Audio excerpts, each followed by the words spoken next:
That music still creeps me the fuck out every time I hear it. It's definitely some eerie ass shit, that's for sure. What's going on though, y'all? Hey, how's everybody doing? Sorry about last week, guys. We were not having a show, obviously, so I did not forget to hit the live button. We didn't do it at all. Yep. Yep. So tonight is last week, and last week is no more. So Yeah. hopefully, going forward, we'll be able to do these. You know, we're good for it when we come back. So Yeah. I guess we're looking at 4 episodes tonight. The 4 from last week: "Perchance to Dream," "Judgment Night," "And When the Sky Was Opened," and "What You Need." And Episode 9, 10, 11, 12. 9, 10, 11, 12. First one, I guess, "Perchance to Dream," written by Charles Beaumont, directed by Robert Florey, stars Richard Conte and John Lurch. And I don't know, Dylan, you want to go ahead and tell me what you thought about it, I guess? This one I kind of watched like last week, so this is the one I'm kind of like least. I kind of don't really remember. I'm not gonna lie. The 3 weeks that we've done this, the first two we had a lot more bangers than this. This was definitely our weekest week of Yeah, I think so. episodes. It I'd wasn't, say none of easily. these episodes were any of my favorites for sure. Not at all. I we'll get to it, but yeah, none of these hit nowhere near as good as the first, Well, 8 that we "Perchance watched. to Dream," what these guys didn't see, "Perchance to Dream" is a story about a guy who is afraid to fall asleep because he's afraid he's going to die. Yes, that's the So, one. That's the and one. so he comes into a psychiatrist's office and sits down and starts telling the psychiatrist about his fear, and he goes into this long extracted dream sequence and lays down on the couch, and then eventually he just dies. Basically, everything that we saw from the time he went into the office to the time he is on the couch is a dream. After he came in, so Yep, he just everything he was telling the doctor never happened. It's just the doctor said he came in, sat down on the couch, and died. basically, In the dream, he ends up throwing himself out the window and basically, kind of like going through this whole long thing and talking about his dream. I like the idea of this one. I Basically, don't the one of the type of fairy stories where tale. everybody can live a life in like 5 minutes or whatnot. Yeah, But just the whole execution of it, where the dream sequence was so long and so protracted, yeah, and I didn't really care for it too much. I mean, the acting is great, but not one of my favorite episodes. I don't yeah, know. yeah. No, now that you say that, I remember it. Yeah. I mean, it was good. The twist at the end that he's been in sleeping in the chair the whole time. That was fine. That was good. He's But dead, yeah.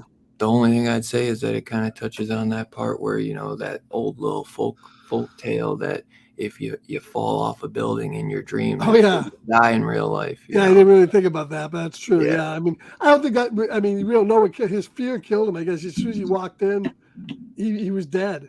yeah, Um, but they didn't. They wanted the story with this guy. I guess I didn't get his motivation initially of why he thought he would die if he fell asleep. Besides his dreams, I mean, it's just something that just started. He had his whole life. I mean, it just yeah, all these episodes actually tonight were kind of convoluted.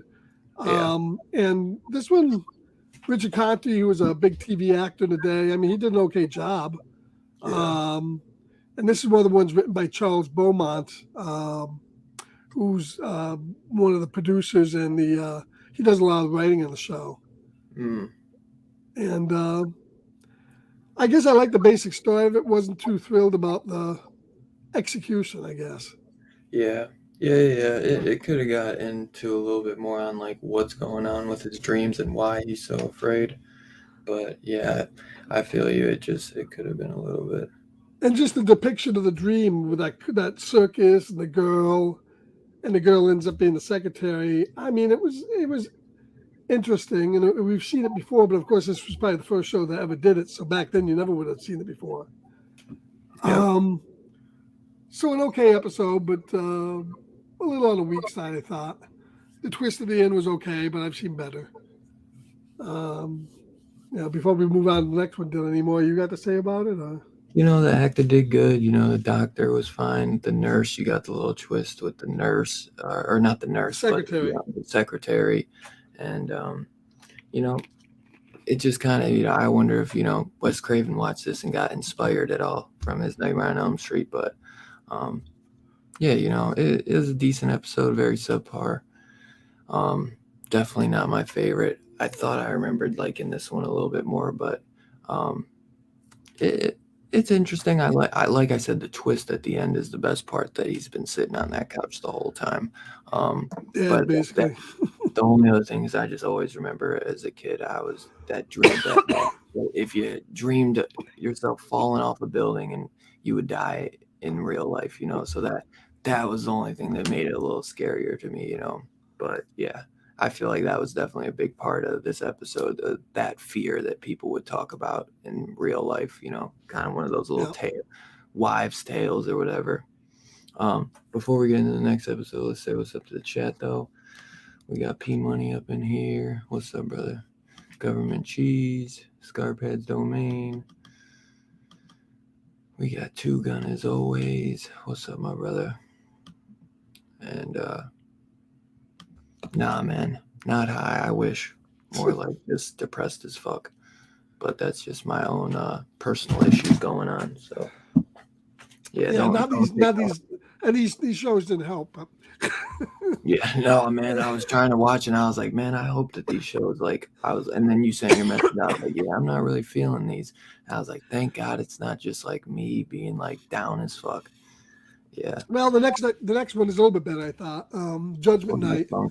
This was written by Rod Serling, directed by John Brom. Stars Nehemiah Persoff, Patrick McNee from the Avengers, James Franciscus from the Planet of the Apes movies, and so forth. And a good cast. This one is a story about a passenger on a cruise liner who is basically having this dream that they're going to be shot down. This takes place in the 40s by the German Nazi U-boat, and ends up that basically the person who's having the dream is the Nazi commander, the U-boat commander, who actually does kill everybody on the ship and blows it up. And this dream is the penance he's going to pay for basically this act of evil. I thought I'll go first. I thought this was a little bit better. Yeah, The definitely. Great. acting was great by Nehemiah Persoff, who's been in a ton of TV stuff. He played the German U-boat commander and the guy in the ship. And the atmosphere is cool as fuck. Just the whole setting in the fog with the boat and stuff was. The only thing I didn't like about this episode is it was a little tough to follow at the beginning. Like, what is going on here? It was a little bit convoluted, and it almost like the whole moral of the twist at the end, where the guy is doomed to become the passenger on the doomed boat liner over and over and over again, is that the character played by James Franciscus, kind of tells us that that is the penalty for evil. Somebody should go through this. So it's kind of spelled out to us, that this is why the guy is going through that.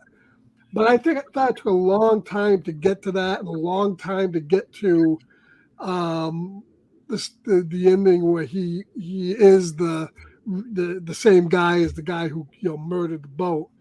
But I really appreciate the atmosphere in this one. I mean, just the whole scenes on the ship, the fog was eerie as fuck. And then on the boat when they're going to blow up the thing. But that's a great shot, especially at the end where the U-boat commander comes out and he's basically looking at himself on the boat that he's about to destroy. Station Vern. So that was kind of creepy. So this one had a real good creep factor. I was going to say that was. Especially if you like ghost stories and whatnot, like the fog and ghost stories. Yep. It just took a little long to get to the point, but otherwise, I thought this was a pretty decent episode. I completely agree. I wasn't as crazy about the story. You got this guy going nuts the whole time, but I thought the atmosphere was just absolutely spectacular.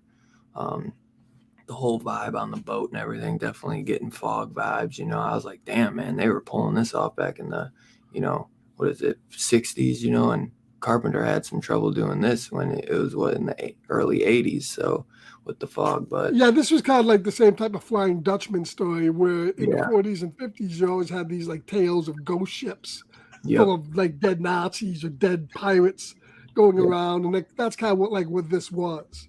yeah. Yeah, I would say I enjoyed this a lot more just because of the atmosphere. Like you said, though, I think it definitely took a little too long to kind of get into what was going on to when they did kind of, go Right. on with the twist about the Nazi, that it was really the Nazi guy dreaming. It kind of went over my head, honestly. And I Yeah, had to basically that watch one it. character says the whole story, plot twist, and the reason why this is happening. He just comes up with it. It's, this is his opinion, and Yeah, that's really what's happening. So yeah, yeah, I thought that was a little clunky in there, and if they had fixed that, it would have been perfect. But otherwise, I still enjoyed it. Still thought it yeah. was a decent episode. I think the atmosphere and cinematography really, that's just a big part of the story, and that's what gives it the definite vibe. Especially if you consider this was a TV show. Yeah. It shot really a lot like a movie. It was really done well. So, anything else to say about that one? No, Judgment Night. Uh, I'd say the only other thing is that the main guy playing the, American, I thought he did a good job of just having this batshit, you know, kind of where he's just always tweaking out the whole time, sweating and just, totally on edge. I Yeah. thought he did a fantastic job, and yeah, I I think he did real good, man. I definitely was the star of this. That's why when they go with that twist at the end, I was just like, huh, I didn't see that Right. coming, but you know, like I said, kind of went over my head. Yeah, I thought maybe they'd run aground, hit an iceberg, or do something like that. Something would destroy the ship. I didn't think it was going to be during the war. So it was pretty good. All right. Well, the next one, we'll move on to the next one. The third story is called "When the Sky Was Open." This was written by Rod Serling. It was based on of Richard Matheson. Richard Matheson is a big, great sci-fi writer. Story called "Disappearing Act," and the director was Douglas Hayes. It starred Rod Taylor, who you'll recommend or remember from The Birds, the Alfred Hitchcock movie The Birds. Yeah, I knew he was familiar. James Hutton plays Gert. He's Tim Hutton's father. He's been on a bunch of stuff. And then Charles Aidman played Harrington, the first guy that disappeared. His other Twilight Zone, besides doing a bunch of Twilight Zones, Charles Aidman is the voice, the narrator of the 80s Twilight Zone. So if you watch the 80s new Twilight Zone, Charles Aidman, who played Harrington, is the voice that you hear narrating Really? the episode. That's fun. So basically, this was a story about test pilots who went up into space, went up in a capsule, Yep. and then Like 21 or something. basically crashed or came back down to Earth, were rescued, and then went to a hospital. What's that? The fighter ship or the ship was called the X-20. Mm-hmm. Yeah, and then when they came down, they went after they were rescued after it crashed, and they start slowly disappearing on each other, and no one remembering who they are. The first guy, when he visits the second guy in the hospital, the first guy comes in, he was with the first guy in the bar, and the guy now he's gone. Yeah. And really neat stuff. They went back in like a flashback and they showed how the first guy disappeared. And then basically the same thing happens to the second guy, and then eventually the third guy. All three people disappear. I kind of went through this quick because I don't know. I didn't really care for this story. I thought it was kind of a neat idea, but they spent so long on the flashback, and it just wasn't all that interesting. And then in the end, we get no resolution. Nope. The plane just goes, it's gone, it was never there, and then that's it. Yeah. Usually they'll have more of a twist on that. And it was kind of like the same thing over and over again. That you knew where it was going. Eventually all the guys, right? You knew all three guys would eventually be gone. Yeah. There was great performances. Rod Taylor was good in it. I just didn't find this whole really lot interesting. It really, I know, wasn't that enjoyable. It just took too long. Yeah. to get to where this could have been like a 15-minute segment on like Night Gallery or something. They just could have really got into it a little bit more. Maybe had some extraterrestrials or something in it, just like done anything, Yeah, But I mean, we don't know what happens. Just the whole plane just disappears, and because the plane disappeared, then they slowly have to, pay the piper and disappear along with it. I get that. I snoozed on this episode too. Yeah, I just didn't care for it. Even though it was a decently acted episode, it just wasn't really interesting good at actors, all. definitely good actors. But yeah, I was like, what the hell is going on? Like all these, man. I was just like, what is going on? And like Parents to Dream was so far like the best, and then the second one or episode 10 was just atmosphere that made me like enjoy it. But this didn't really have any of that. I mean, it was just kind of, we saw where it was going. It just took way too long to get there, way too long to go through. And then it's just all these guys just going nuts. Who, you don't know him? You don't know him? Where is he? Where is he? So I was like, of course, you always have to kind of put yourself into it. It's hard with these episodes, even now, is you kind of have to put yourself too into the episode. No one's ever seen shit like this back in the 50s when this came out in 55, 56. This stuff is all historically, it's just important in the genre of television. But we've now seen stories like this for 50 years. So to us, it doesn't seem. But back then, some people would, gotten a kick out of it and a little bit more. But it just didn't have a whole lot of interest. Plus, I read a little bit on the background of that original story. And while it was based off the original story, it wasn't based off much of it. There was a lot of it that was different in the original story. So. Okay, but as I said, the weakest I think that were the ones that we watched. Yeah, I would agree. Definitely the weakest out of the four. It didn't really hit for me at all, man. At first, I thought it was going to be really good, and they're talking about the secret, X-20, flight, and that it's like deep, nobody knew about it, and it was just super undercover and shit. But just totally fell flat on its face, man. Yeah. Acting was good, but that's all I could really give credit for, Yeah. But yeah, I don't really have much to say on this one. All right. So the next episode, the last episode, is an episode called "What You Need." Is written by Rod Serling, based on a short story by Louis Paget, directed by Alvin Ganzer. It stars Steve Cochran as Renault. And honestly, this probably is my favorite of the four. And really, I wouldn't say it was. Ernest Truex, as Perdot. Basically, it's a story of a street peddler who can tell people through items what they need. And all these items that what they needed at the time were things that help them get out of a future situation. And he ends up giving a bottle of. All these people are sitting in a bar, coffee shop, really depressed, down in their luck, and he gives a girl who's there lonely by herself a bottle that basically of cleaning fluid that she'll later use on a boxer who was broken down boxer who had a dirty collar or something, and that now they're an item. And then the boxer gets gets pair of scissors, was it? No, the boxer gets something with the phone there, so he can go make a call or a bus ticket.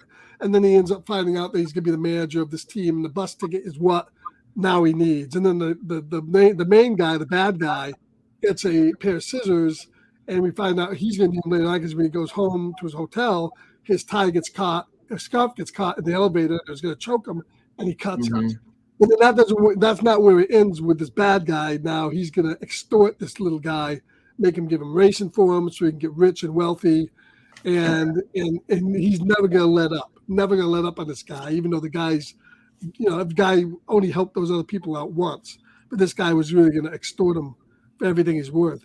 So basically, at the end, the old guy, the peddler, picks out what he needs and gives it to, tells him basically what the guy needs is a pair of shoes. And the pair of shoes were basically new and slippery, and this guy ends up slipping on water and getting hit by a car. It was what he needed. He lied. It's what he needed to get rid of this guy, not what the other guy needed to get rich and wealthy. I thought this was a really interesting story, but I thought it was let down by its production values. I thought Usually, I expect more out of a Twilight Zone episode. The way they shot most of this, either in that one bar or out in the street. It's like the whole thing almost takes place out in the street.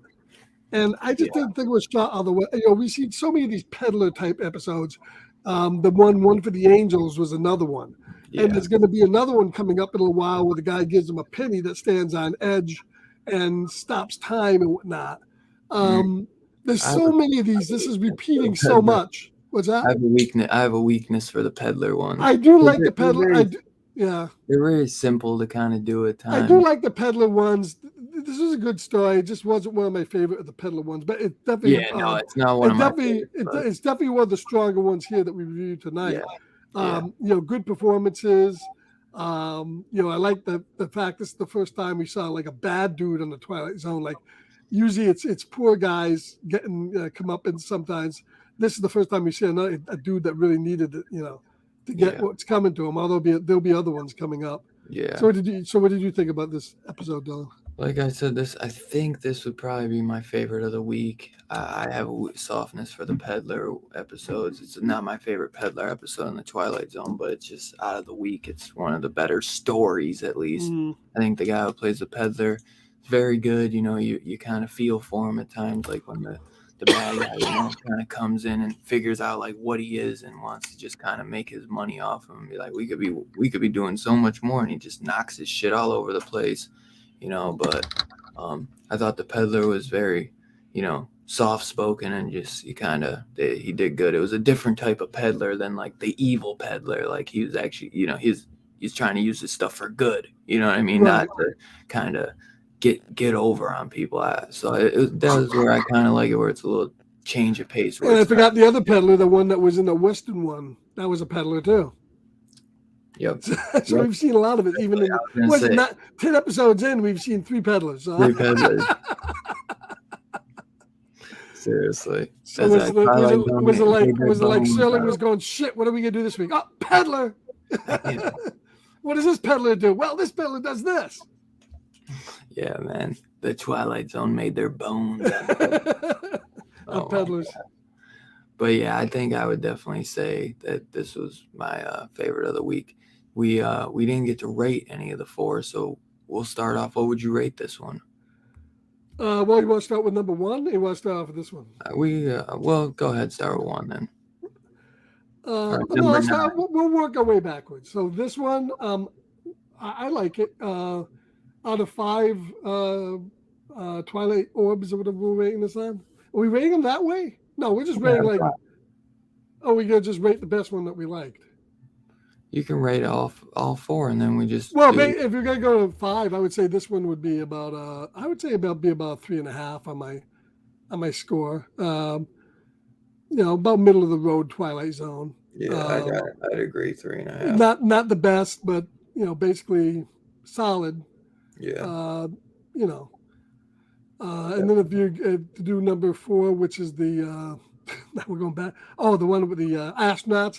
I would say give that one a 2. That would be low on my. That would be below par Twilight Zone for me. And I'd give it 2. 2 zones, 2 dimensional orbs. Yeah. Just because it wasn't anything outstanding. The end was vague, and it took so long to get there. I'd agree. I'd give it a 2 as well. And then Judgment Night. I like Judgment Night a lot. I would give Judgment Night, even though I think it's best, I'd give it about a 3.75. So I'd put it ahead of the Peddler episode. About 3.75. I'd give this a 3.5, but I'm gonna up my Peddler one to 3.69 because they're close. Boy. But I'm gonna go 3.6. There's no 69. This is the 50s, man. All right, then 3.7, 3.75 for the Peddler episode.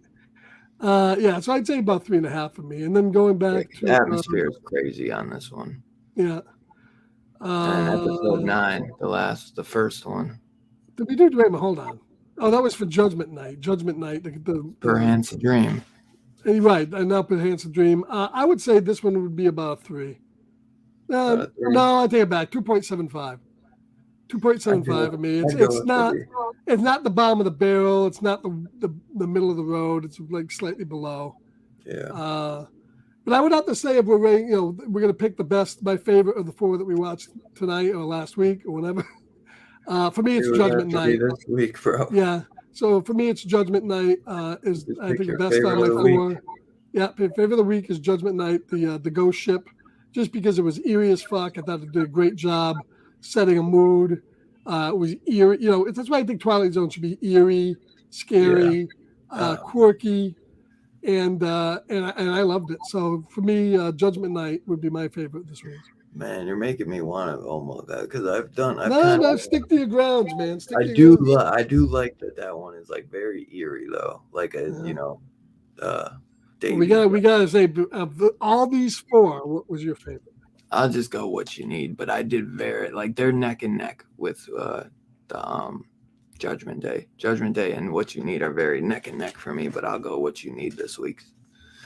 So Yeah, I mean, I would agree. I mean, usually me and you are like right on the money for everything. So this time I'll go a little different and I'll say What You Need. Yeah, the interesting thing about the way these Twilight Zones play out, and especially in the first and second seasons, well, I actually do all the seasons with maybe the exception of the fourth one, is there's usually at least a banger, like one big classic one in a mix. It doesn't always happen. There's a lot of episodes. This week, nah, not so much. But maybe next week we'll have a banger in there somewhere. But they're not always bangers. This is a solid, good batch of Twilight Zone episodes. So Two Gun gave episode 9 a 2.5. He gave episode 10 a 2.75. He gave episode 11 a 2. This is the one I like, his little zone, little circle, and then his spiral, and then episode 12 gave a 3. So for next week we got episodes 13, 14, 15, and 16. So episode 13 will be The Four of Us Are Dying. The Third from the Sun is episode 14. That's a good one. Episode 15, I Shot an Arrow into the Air. Don't remember that one. Episode 16, the last of next week, will be The Hitchhiker. Oh, The Hitchhiker is a cool one. And that's one with the more horror vibe in it, The Hitchhiker. Really? It looks like two. It looks like they're 7 on IMDb. 13 has 7.1. Third from the Sun is 8.1. 15 Shot an Arrow in the Air 7.6, and The Hitchhiker's got an 8.2. So hopefully next week is a little. Yeah, it's a good batch. Good ones. Yeah, it's a good batch, especially if you're a horror fan. The thing is, the Spaceman one has an 8.4 from this week. The space one. Yeah. Usually, if I start watching the episode, I remember it. Go by the titles, and not so much. But there's some of them I remember the titles of, but not all of them. I'm the same. So it looks like we got us a good little zone week next week to dive into 4 more episodes. It'll definitely be fun. Yeah, it should be good. And then what we got tomorrow night? You got what coming up? We got tomorrow night. We got 2022 Smile. That's going to be a fun one. A bigger Paramount film of the year. That there's like 3 films that kind of brought Paramount back into the horror fold, and that was Orphan, First Kill, and Smile, and then there was one other one, I can't think of it. But I think you're going to be, because of Paramount Plus, you're either going to see a lot more movies in the theaters, or you're going to see a lot more horror on Paramount Plus. It seems like they're ranking it up. Yep. So yeah, next week should be a good one, and tomorrow should definitely be a fun show. Then Monday we have coming up is Mars Attacks, the Tim Burton 50s send up of 50s sci-fi and pulp movies. I love that. Mars Attacks, I love that. Really good flick. And get your yodeling ready, because we'll be yodeling. And the next Friday we get The Zone, and more good stuff coming up. As I said, then we'll give you next Saturday's horror show tomorrow night. So we don't want to spoil that. We don't want to get too deep, but it's gonna be a crazy fucking one next horror show. I think I know which one that is. Yeah, you do. That might be the best one we do since Burial Ground, man. Oh man, don't put people down there. They're not gonna show up. Oh, come on. Yeah, it's going to be a fun one. And Robbie's never seen that, because I remember he bought it just when I told him. I told him to buy it, and he was like, okay. I told him how fucked up it was, and he was like, okay, what's up, bro?